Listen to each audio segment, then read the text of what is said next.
नमस्कार, स्वागत है आपका कमोडिटी नाउ में, जहां हम आपको कमोडिटी मार्केट की तमाम बड़ी खबरें तो बताते ही हैं, साथ ही दिन भर आपको कैसे ट्रेड करना है, चाहे वो इंट्राडे के लिए हो या पोजिशनल हो या लॉन्ग टर्म, हर हिसाब से आपको बेहतरीन कॉल्स देने की कोशिश करते हैं। इसके अलावा आपको हाजिर बाजार की खबरों के साथ देश भर के मंडियों का अपडेट भी आपके लिए लेकर आते हैं।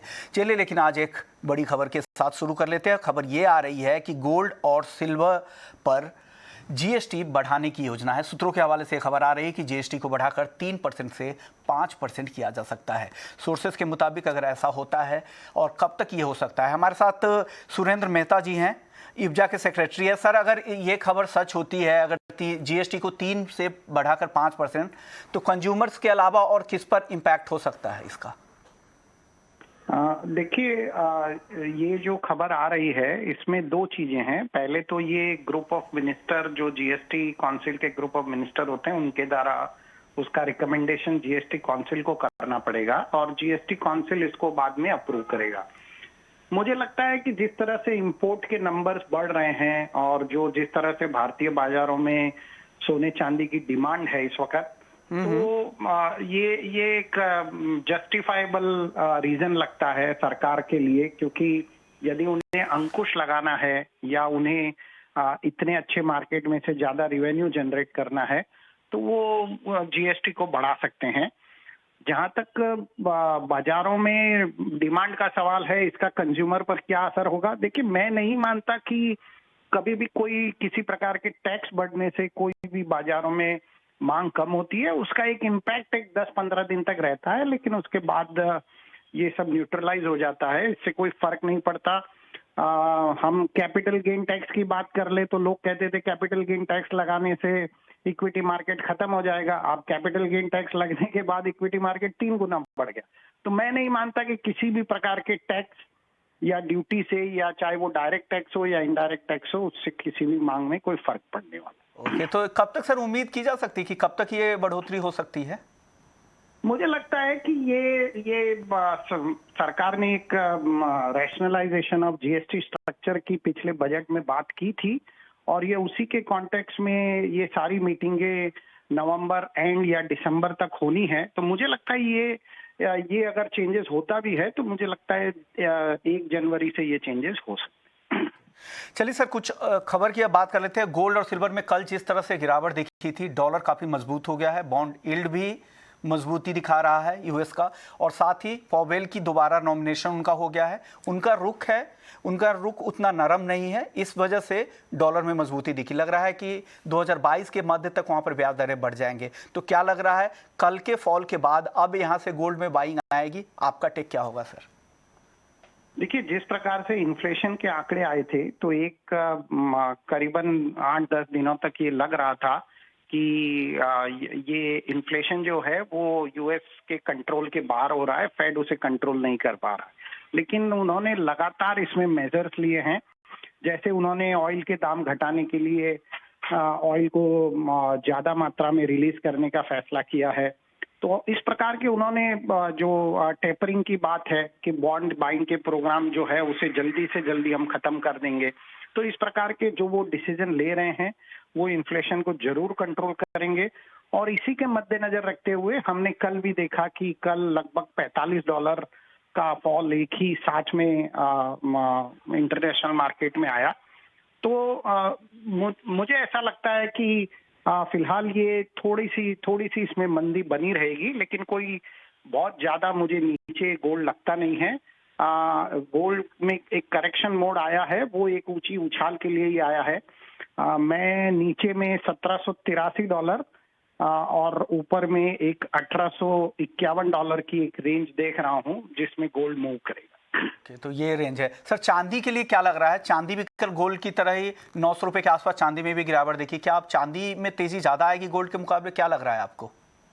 देखिए, चांदी ये जब तक $26 क्रॉस नहीं करती, चांदी में तेजी इतनी जल्दी नहीं आ सकती। ये हमने कई बार देखा है कि चांदी $26 क्रॉस करने की कोशिश करती है, लेकिन $26 क्रॉस करने के पहले उसमें एक बड़ा करेक्शन हो जाता है। कल भी इसी प्रकार की स्थिति हुई। $25.3 के आसपास मार्केट था और ऐसा लग रहा था कि $26 ये 3-4 दिन में क्रॉस कर लेगा, लेकिन ऐसा बिल्कुल नहीं हुआ वापस चांदी करेक्शन मोड में चली गई। मुझे लगता है ये जो कल का जो करेक्शन आया है ये मार्केट को कहीं ना कहीं थोड़ा सा एक स्टेबिलिटी की तरफ लेके जा रहा है और करीबन 7-8 दिन लगेंगे इस मार्केट को वापस रिवाइव होने के लिए। शुक्रिया मेहता जी, आपने वक्त निकाला और दोनों ही खबर पर अपनी राय रखी। हमारे साथ जिगर त्रिवेदी और तपन पटेल भी है। तपन, आप बताइए गोल्ड और सिल्वर पर आपका व्यू आज के लिए क्या है? जी, गुड मॉर्निंग। गोल्ड और सिल्वर की बात करें तो रिसेंट जो हाइस थे वहां से अच्छा करेक्शन आया है और जो टेक्निकल ब्रेकआउट्स थे वहां से वो उसको पूरा फेड करके प्राइस वापस से जो कंसोलिडेशन रेंज थी 1833 के बिलो की वहां तक आ गए प्राइसेस। तो मुझे लग रहा है गोल्ड में ये कंसोलिडेशन रेंज जो है कंटिन्यू रह सकती है थोड़े दिन के लिए। जैसे सैम ने बताया कि 1780 से लेके ऊपर में 1740 1850 की जो रेंज है वो मेंटेन रह सकती है, क्योंकि ये वीक जो है वो पूरा हॉलिडे शॉर्ट है, यूएस में थैंक्सगिविंग डे हॉलिडे है फ्राइडे को, तो मूवमेंट भी थोड़ी कम रह सकती है। नया डेटा नेक्स्ट मंथ आने के लिए वेट कर सकते हैं, फेड की मीटिंग भी है, तो तब तक के लिए प्राइस रेंज में रह सकती है। मुझे लग रहा है सेलिंग प्रेशर कंटिन्यू रहेगा प्राइस में तब तक के लिए, क्योंकि डॉलर इंडेक्स और यूएस के बॉन्ड यील्ड्स दोनों में बढ़ोतरी हमको देखी गई है, क्योंकि यूरोप की जो कोविड की चिंता है उसके कारण CFN बाइंग जो है वो यूएस डॉलर और यूएस बॉन्ड्स में जा रही है, तो उसके कारण गोल्ड में और सिल्वर में दोनों में प्रेशर है। तो मेरे हिसाब से सेल ऑन राइज का व्यू यहाँ पे रखना चाहिए। थोड़ा भी हाइक यहाँ पे मिलता है 48,200 की तरफ, तो वहां से सेल करना चाहिए। Down side target 47,700, stop loss जो है वो 48,500 का रख के गोल्ड में सेल की टाइम में यहाँ पे देना चाहूंगा। सिल्वर में भी ऊपर डाउन साइड में सपोर्ट मुझे लग रहा है। ओके, हाँ जी, यानी सेल ऑन राइज की स्ट्रेटजी आपको अपनानी है। चलिए क्रूड पे बात कर लेते हैं। हमारे साथ नरेंद्र तनेजा जुड़ गए हैं। सर, स्वागत है आपका ET नाउ स्वदेश पर। सर, कच्चे तेल में गिरावट लगातार बनी हुई है। अगर अक्टूबर के एंड के हाई से अगर बात करें तो वहां से करीब करीब 10% नीचे अभी भाव है, और जो 7 देश है जो स्ट्रेटेजिक रिजर्व के जरिए ऑयल जारी करेंगे, सर उस प्लान्स को लेकर क्या लग रहा है और कब तक वो मार्केट में आ जाएगा, क्या लग रहा है तनेजा जी? नहीं, देखिए, जो ये रणनीति है जो अमेरिका ने जिसका सुझाव दिया है कि जो जितने देशों के पास रिजर्व्स हैं जिसमें भारत भी शामिल है वो उससे तेल मार्केट में रिलीज करें, जिससे कि जो सप्लाई है वो थोड़ा सा बढ़ जाए और कीमतें नीचे आए। जो डिमांड सप्लाई फंडामेंटल है वो कुल मिलाकर के मतलब सप्लाई की साइड में हो जाए, जिससे कि डिमांड वाली जो बात है, क्योंकि उसमें तो कोई बढ़ोतरी ऐसी हुई नहीं है, प्राइसेस नीचे आ सकें। इसी वजह से हमने देखा है कि इसकी शुरुआत हो चुकी है। भारत को भी कहा जा रहा है कि लगभग 55 लाख बैरल भारत जो है अपने रिजर्व से रिलीज करे हुए, जिसके लिए मुझे लगता है हमारी कंपनी जो रिजर्व्स वाली कंपनी है वो तैयार है, और भारत के ही रिफाइनर जिसमें इंडियन ऑयल भी शामिल है वो उस तेल को खरीदने की बात हो रही है, लगभग तय हो चुका है वो। भारत के पास कितना रिजर्व होगा? 55 लाख बैरल अगर वो जारी कर रहे हैं तो कुल रिजर्व अभी फिलहाल कितना होगा, और वो रिजर्व कितने दिन के लिए हो रहता है? हाँ, हमारे पास जो रिजर्व्स हैं वो 9 से 11 दिन का होता है। ओके। जो अभी तक हमारे पास स्टोरेज कैपेसिटी है 9 से 11 दिन का रिजर्व होता है, और प्रतिदिन जो है भारत में हम लगभग 50 से लेकर 55 लाख बैरल जो है उसका हमारे यहाँ उपभोग होता है, कंजम्पशन होता है। 5 to 5 million barrels a day हमारे यहाँ। तीसरा सबसे बड़ा, दुनिया का सबसे बड़ा भारत बाजार है तेल का। चीन, अमेरिका और उसके बाद भारत ही है। इसलिए भारत में क्या होता है उसका कीमतों पर बहुत प्रभाव होता है। तो भारत जिसको रिलीज करेगा और उससे भी कोई बहुत बड़ा उससे फर्क नहीं पड़ेगा, लेकिन ये एक तरीके से एक टूल को यूज किया जा रहा है जिससे ओपेक पे दबाव बन सके कि वो अपना उत्पादन बढ़ाए और जो कीमतें एक सीमा से आगे चली गई हैं वो उसको नीचे लाए। कोशिश ये हो रही है कि $70 पर बैरल पे कीमत को लेके आया जाए, और ये रशिया इस बात के लिए तैयार है। अभी तक सिर्फ सऊदी अरब जो है उसका कहना है कि $80 पर बैरल पे ही वो मानेगा। अमेरिका का सऊदी अरब पे भी दबाव है, भारत का भी दबाव है, चीन का भी दबाव पड़ रहा है सऊदी अरब पे कि $70 पे माना जाए। तो कुल मिलाकर के डिमांड सप्लाई का मैकेनिज्म अपना काम करेगा, लेकिन अभी जो कीमत नीचे आ रही है उसमें डिमांड एंड सप्लाई के फंडामेंटल नहीं। अमेरिका की पूरी कोशिश और भारत, जापान, चीन सबकी मिलकर ये साथ में अमेरिका का साथ देना जिससे कीमत नीचे आए। जो ये आर्टिफिशियली ऊपर कीमत ली, ओपेक आर्टिफिशियली कीमत को ऊपर ले गया था और आर्टिफिशियली ही कीमत को नीचे लाने की जो अब कोशिश हो रही है और उसमें अब तक सफलता मिल रही है। मुझे आश्चर्य नहीं होगा अगर कीमत $70 के आसपास पहुंच जाए और उस पर कुल मिलाकर के स्टेबलाइज करने की कोशिश जो अमेरिका चाहता है, जहाँ पे जो तेल की कीमतें हैं जो रिटेल में 60% की बढ़ोतरी आई है, महंगाई 6% हो गई है, उसकी मुख्य वजह तेल की बढ़ती कीमतें हैं। तो अमेरिका इसको रोकना चाहता है क्योंकि वहाँ अगले साल संसद की चुनाव है और बाइडेन साहब पे आरोप लग रहे हैं कि जब से वो सत्ता में आए हैं तेल महंगा हो रहा है। ट्रम्प साहब के जमाने में तेल सस्ता होता था, तो राजनीति की उनकी भारी कीमत उनको चुकानी पड़ सकती है। तो उनका पूरा ध्यान है, पूरी कूटनीति का प्रयोग कर रहे हैं जिससे तेल की कीमत को नीचे लाएं। बिल्कुल सही कहा आपने कि अगले साल मिड टर्म इलेक्शन है, तो उसको देखते हुए अमेरिका की कोशिश है कि कैसे नीचे ला जाए। सर, आपने रिजर्व की बात की, तो भारत अपने 9 से 11 दिनों का जो कुल रिजर्व है उसमें से एक दिन का जो खपत है उसके आसपास वो अपने रिजर्व से निकालेगा। सर, चाइना के पास कितना रिजर्व है, अगर चाइना की अगर तुलना करें भारत के? हाँ, अगर आप चाइना से भारत की तुलना करते हैं तो जो हमारे रिजर्व्स हैं उनसे चाइना के पास कम से कम 9 गुना ज्यादा कैपेसिटी है। क्योंकि उन्होंने जो अपनी कैपेसिटी है वो बहुत ज्यादा बना रखी है। क्योंकि देखिए, जो रिजर्व रखे जाते हैं वो रखे जाते हैं सिक्योरिटी के हिसाब से। एनर्जी सिक्योरिटी तो होती है, लेकिन कुल मिलाकर के अगर युद्ध हो जाए और आपका जो तेल के जो आपका आयात है वो उसमें बाधा पड़ जाए, तेल को ना आने दिया जाए, इसके लिए रिजर्व बनाता है हर देश। अमेरिका ने भी इसीलिए बना रखे हैं और चीन ने भी जो है काफी बड़ा रिजर्व बना लिए हैं। भारत की भी कोशिश है, कहा जाता है 90 दिन का बनाओ, लेकिन भारत का प्रयास है कि 30 से 40 दिन का रिजर्व जल्दी से जल्दी बनाया जा सके। हमको भूलना नहीं चाहिए 1971 में जो बांग्लादेश युद्ध हुआ था, जिसकी आजकल खूब चर्चा हो रही है, उस दौरान 2 बड़ी बड़ी कंपनियों ने भारत को तेल बेचने से मना कर दिया था। एक कंपनी का नाम था शेल, बर्मा शेल बोलते थे, दूसरे का एसो। इसीलिए इंदिरा गांधी ने गुस्से में आकर के इन दोनों कंपनियों की जो भारत में रिफाइनरीज है उनका राष्ट्रीयकरण कर दिया था, और जो एसओ थी वो हिंदुस्तान पेट्रोलियम बनी और जो शेल थी वो भारत पेट्रोलियम बनी। दोनों सरकारी कंपनी बन गई। लेकिन इनका इतिहास ये है कि उन्होंने 1971 में भारत को तेल बेचने से मना कर दिया, इसलिए इनका राष्ट्रीयकरण हुआ था। तो ऐसे बहुत से आपको दुनिया में हादसे देखेंगे जहां पे, जैसे ब्रिटिश पेट्रोलियम का ईरान में जो है राष्ट्रीयकरण हुआ था। ये एक लंबा इतिहास है, लेकिन इसीलिए ये रिजर्व बनाए जाते हैं कि अगर युद्ध जैसी स्थिति हो और आपकी जो तेल की आपकी जो आयात है उन पर कोई बाधा लाने की कोशिश करे, तो कम से कम युद्ध के लिए जितने तेल की आवश्यकता होती है, नेवी के लिए, आर्मी के लिए, एयरफोर्स के लिए, रेलवे के लिए, ट्रांसपोर्ट, वो आपके पास उपलब्ध हो। ओके, बिल्कुल। तो एक स्ट्रेटेजिक रिजर्व है जिसको आपात स्थिति में लोग जारी करते हैं।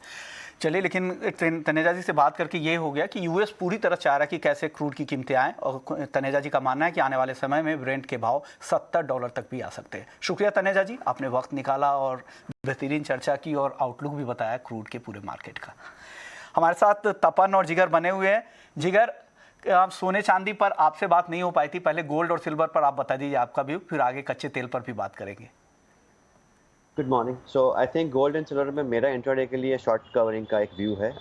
देखिए, ये हॉलीडे शॉर्ट एंड वीक है and PCE core inflation US से डेटा आएगा एंड जो एफओएमसी की मीटिंग की मिनट्स है वो भी रिलीज होगी। आई थिंक थोड़ा बहुत यहाँ पे सेंटीमेंट पॉजिटिव हो सकता है अगर गोल्ड एंड सिल्वर के प्राइसेस एक लेवल के ऊपर जाए तो ही। So the levels will be very important for this for intraday. Gold दिसंबर अगर 48,000 के ऊपर ही चलता है तो ही इसमें लॉन्ग इनिशिएट किया जा सकता है 47,900 के स्टॉप लॉस के साथ 48,200 के लिए। सिल्वर की अगर मैं बात करूं, silver December one can go long only about 64,600 64,400 का स्टॉप लॉस लगा के यहाँ 65,000 के लिए लॉन्ग इनिशिएट किया जा सकता है। ओके, तो ये कॉल है गोल्ड और सिल्वर को लेकर। सर, सिल्वर पे आप बात कर रहे थे, तपन वापस कंटिन्यू कीजिए। सिल्वर को लेकर आपकी क्या राय है? सेल ऑन राइज तो आप गोल्ड में बता रहे थे और आपका टारगेट था 47,700 रुपये, आपने 48,200 रुपये पर बेचने की सलाह दी है। चांदी को लेकर क्या सिमिलर व्यू है, उसे भी आप ऊपर में बेचना ही चाहेंगे तपन? जी बिल्कुल, क्योंकि यहाँ पे जो है डॉलर इंडेक्स और यूएस बॉन्ड लिस्ट डोमिनेट करेंगे मार्केट को, गोल्ड और सिल्वर को। तो मुझे लग रहा है सेल ऑन राइज की स्ट्रेटजी सिल्वर में भी कंटिन्यू रहेगी। सिल्वर में एक रेजिस्टेंस जैसा बता रहे $26 का है, जो जिसको क्रॉस करना बहुत ही जरूरी है। वैसे ही अपने एमसीएक्स में भी देखें तो 67,000 के ऊपर सस्टेन करना बहुत जरूरी है प्राइजेस को, तो उसके ऊपर ही बड़ी तेजी आ सकती है। तो मुझे लग रहा है तब तक के लिए सेल ऑन राइज का व्यू रखना चाहिए। 65,000 के करीब प्राइसेस मिलते तो वहां से सेल करना चाहिए। डाउन साइड टारगेट मुझे लग रहा है कि 63,500 63,200 का रहेगा, तो वहां तक सेलिंग जो है सिल्वर में कंटिन्यू रह सकती है। तो शॉर्ट टर्म के लिए मुझे लग रहा है ये रेंज जो है वो बरकरार रह सकती है और ट्रेंड जो है वो बेरिश साइड रह सकता है। ओके, इनको लग रहा है कि ऊपर की तरफ बेच कर जाए, हालांकि जिगर खरीदारी की सलाह दे रहे हैं। जिगर, कच्चे तेल में लगातार गिरावट दिख रही है, क्या लग रहा है? 5,700 ताज़ा भाव है। इस ताज़े भाव पर आप क्या सलाह देंगे? क्या खरीदें या बेचें? विश्वमोन, इसमें बेचने का यहाँ पे एक थोड़ा ट्रेंड बन रहा है। ऑफ कोर्स ट्रेंड यहाँ पे वीक है, 75-76 डॉलर के आसपास WTI ट्रेड कर रहा है। एंड अगर यूएस की ओर से आज या कल के दिन में डिपार्टमेंट ऑफ एनर्जी की ओर से स्टेटमेंट्स रिलीज होते हैं कि कौन से देश के साथ कितना कोऑर्डिनेटेड रिजर्व्स रिलीज कर रहे हैं, तो वो न्यूज़ के पीछे शायद हमें 55-5600 के लेवल्स के भी देखने को मिल सकते हैं। So one can go short in crude दिसंबर 5700 के आसपास एक बार बेक कॉल कीजिए। 5750 is the stop loss and target would be 5600। Okay, तो ये भी हुए 5,700 पे आपको बेच के जाना है और गिरावट आ सकती है। करंट लेवल से करीब 75 रुपए नीचे आपको क्रूड का भाव दिख सकता है। तपन, आपको भी लगता है कि क्रूड को बेच कर ही जाए कि यहाँ पर भी आप काउंटर व्यू ही रखेंगे? जी, बिल्कुल क्रूड में क्लियर कट यहाँ पे फंडामेंटल्स जो है वो वीक है। एक तो जैसे स्ट्रेटेजिक पेट्रोलियम रिजर्व से क्रूड ऑयल को रिलीज करने की बात है। जापान और इंडिया रेडी है। क्रूड यूएस की तरफ से आज या कल में स्टेटमेंट आ सकते हैं। तो मुझे लगा ये प्रेशर करेगा प्राइसेस को। दूसरा जो है डिमांड वरीज भी है। यूरोप में जैसे कोविड के केसेस बढ़ रहे हैं, आंशिक लॉकडाउन भी है कुछ जगह पे, तो उसका भी एक प्रेशर बना रहेगा और डॉलर स्ट्रांग है। तो ये सारे जो फैक्टर्स है क्रूड ऑयल को अभी भी सेलिंग की तरफ ले जा सकते हैं और मुझे लग रहा है इमीडिएट सपोर्ट यहाँ पे $72 है WTI में, तो वहां तक प्राइसेस जा सकते हैं। सेल ऑन राइज की यहाँ पे मैं स्ट्रेटजी देना चाहूंगा। 5730 के करीब मिलते हैं प्राइसेस, तो वहां से सेल करें। स्टॉप लॉस 5780, टारगेट जो है 5620 और 5580 तक के रह सकते हैं। जानकारों को लगता है कि बेचकर ही जाए। 5,600 का टारगेट था जिगर का, 5,620 रुपए का टारगेट है तपन का। दोनों को ही लगता है कि आज सेल कॉल में ही फायदा है। बेस मेटल्स की बात करें तो यहाँ पर रेंज में ट्रेड हो रहा है, हालांकि निकेल में एक्शन ज़्यादा है। क्या लग रहा है बेस मेटल्स में क्या करना चाहिए जिगर आज के लिए? विश्वमोहन, मुझे लग रहा है निकल, जैसा कि आपने बताया, थोड़ा बहुत सेंटीमेंट पॉजिटिव है यहाँ पे। कल भी हमने देखा था जिंक है, निकल है, इन दोनों में ट्रेंड पॉजिटिव था। आज अगर निकल नवंबर कॉन्ट्रैक्ट 1560 के ऊपर जाता है, एक बार खरीदारी की जा सकती है 1555 के स्टॉप लॉस के साथ। 1570 का टारगेट रहेगा। सो बेस मेटल पैक में nickel is my bet to go long for intraday. किल में खरीदारी की सलाह है, 1560 रुपए पे खरीदने की सलाह है। 1570 का टारगेट है और स्टॉप लॉस लगाना है 1555 रुपए का। तपन, आपकी टॉपिक क्या होगी? कौन सा बेस मेटल्स आज ट्रेड के लिए आप चुनेंगे? जी, बेस में कॉम्प्लेक्स की बात करें, मुझे लग रहा है जिंक और कॉपर जो है वो स्ट्रांग एक कंटेंट है यहाँ पे। जिंक में टेक्निकल सेटअप भी अच्छा है और दूसरा जो कल के न्यूज थे जो ग्लेनकोर की तरफ से इटली में प्रोडक्शन शट्स हो रहे हैं, तो उसका भी एक सपोर्टिव फैक्टर है। तो मुझे लग रहा है कि थोड़ा भी डिक्लाइन 274 की तरफ मिलता है जिंक में, तो वहां से बाय करना चाहिए। 271 का स्टॉप लॉस रखे, टारगेट जो है 280 तक का रह सकता है, तो जिंक में यहाँ पे बाय करने की मैं सलाह दूंगा।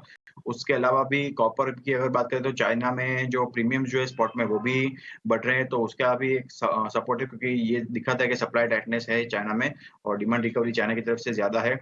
आज आयरन और स्टील के प्राइस भी बढ़ रहे हैं, तो उसका सपोर्टिव फैक्टर्स यहाँ पे कॉपर में भी मिल सकते हैं। तो कॉपर भी डिक्लाइन में बाय की आप देख सकते हैं, 730 का सपोर्ट है, तो वहां से फिर से बाय बन सकता है।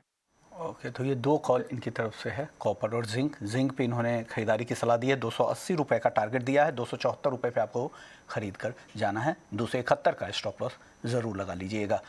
चलिए, नेचुरल गैस को लेकर अब क्या हो रहा है जिगर? आपको क्या लगता है, नेचुरल गैस में कुछ कॉल बन रहा है और क्या ट्रिगर है अब? नेचुरल गैस में हमने काफ़ी वोलेटिलिटी देखी 3 दिनों में। 355 के आसपास नवंबर कॉन्ट्रैक्ट ट्रेड कर रहा है। यस, हम इंट्राडे में कभी 5% प्लस 5% माइनस यहाँ पे सेंटीमेंट देख रहे हैं। So it's better to keep a strict stop loss. थोड़ा बहुत यहाँ वीकनेस बढ़ सकती है। आई थिंक अगर 354 के आसपास अगर प्राइसेस ट्रेड करता है, then one can go long, one can go short. One can go short around 354, 358 stop loss लेके यहाँ 345 के टारगेट के लिए 1 या 2 दिनों के लिए यहाँ बिकवाली की जा सकती है। ओके, 1 या 2 दिन के लिए बिकवाली कर जाए। जो लेवल ये बता रहे हैं जिस लेवल पर शॉर्ट करना है, वो लेवल आ गया है, 354 के आसपास ही है। 345 के टारगेट के लिए आप इन लेवल्स पर शॉर्ट कर सकते हैं। तपन, आपको भी लगता है शॉर्ट करके जाए नेचुरल गैस? 85 के बिलो वो ब्रेकडाउन था, तो वो प्राइसेस को ब्रेक किया है, तो डाउन ट्रेंड में है। अच्छा, नेक्स्ट सपोर्ट जो है वो 350 से 350 के नीचे जो अगर जो जाता है तो कंफर्म बेरिश ट्रेंड आ सकता है। और मुझे लग रहा है कि इंट्राडे की बात करें या शॉर्ट टर्म की बात करें तो वापिस से 360 365 का लेवल मिलता है, वहां से सेल करें। 350 का टारगेट रख के नेचुरल गैस में सेल करें।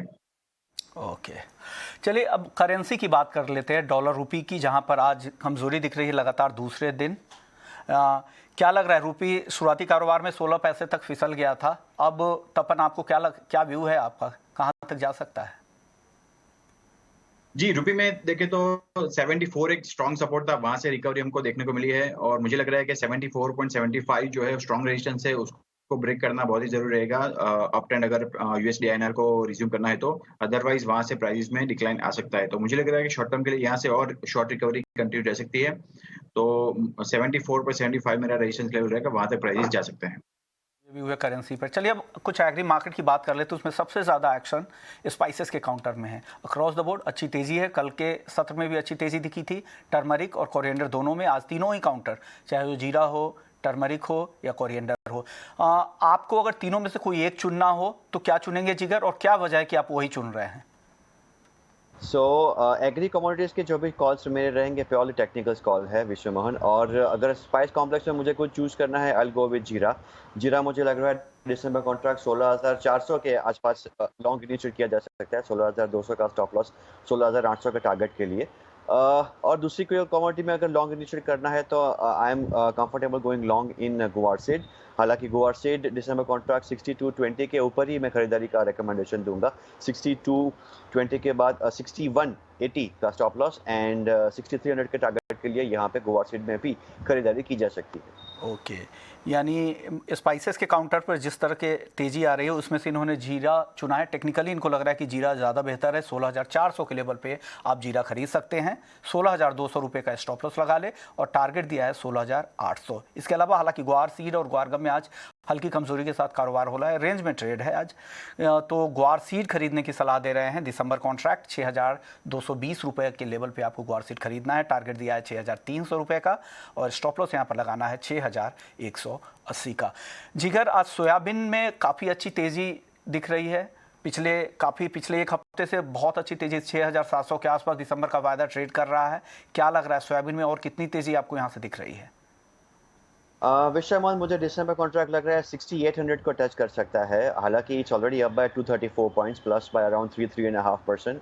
कोई भी डीप आता है 6600 तक का, one can go long and 6550 का स्टॉप लॉस लेके यहाँ 6800 के लिए यहाँ पे लॉन्ग इनिशिएट किया जा सकता है। हालांकि मुझे ये लग रहा है अगर इंट्राडे में कोई ट्रेड करना है तो I am more comfortable going long in refined oil. Refined oil दिसंबर 1244 1245 के आसपास लॉन्ग कीजिए। 1240 का स्टॉप लॉस एंड 1255 के टारगेट के लिए यहाँ पे लॉन्ग इनिशिएट किया जा सकता है। यानी इनको सोया तेल में ज़्यादा इनको कंफर्टेबल लग रहा है, लेकिन हालांकि सोयाबीन भी आप खरीद सकते हैं। तो 6,800 के टारगेट को ध्यान में रखकर आप सोयाबीन खरीद सकते हैं। सोया तेल का टारगेट इन्होंने दिया है 1255 रुपये का। 1245 पे आपको खरीदना है, स्टॉप लॉस लगाना है 1240 का। सर, इसके अलावा क्रूड पाम तेल और मस्टर्ड, इन दोनों में कुछ पसंद आपको आ रहा है? कोई ट्रेड बन रहा है यहाँ पे? इनफैक्ट दोनों का ट्रेंड आज इंट्राडे में थोड़ा बहुत बेरिश है। सीपीओ नवंबर अगर हम देखें 1150 के आसपास ट्रेड कर रहा है, around down by 3.5 to 4 points. Current level पे ही एक बार शॉर्ट इनिशिएट किया जा सकता है 1150 के आसपास। 1155 स्टॉप लॉस है एंड 1140 के टारगेट्स यहाँ पे दिख रहे हैं। आरएम से दिसंबर it's already trading down by around 2%। मुझे लग रहा है यहाँ पे बिकवाली और थोड़ी हावी हो सकती है। 8450 के प्राइसेस है current level. One can go short around this levels only. 8490 के स्टॉप लॉस के साथ यहाँ पे 8350 के लिए यहाँ पे आरएम सेड में भी बिकवाली की जा सकती है। यानी एडिबल ऑयल में आपको दो काउंटर है बेचने की सलाह दे रहे हैं, क्रूड पाम तेल और मस्टर्ड का। क्रूड पाम तेल का टारगेट नीचे की तरफ 1140 रुपये का है और मस्टर्ड का है 8,350 रुपये का।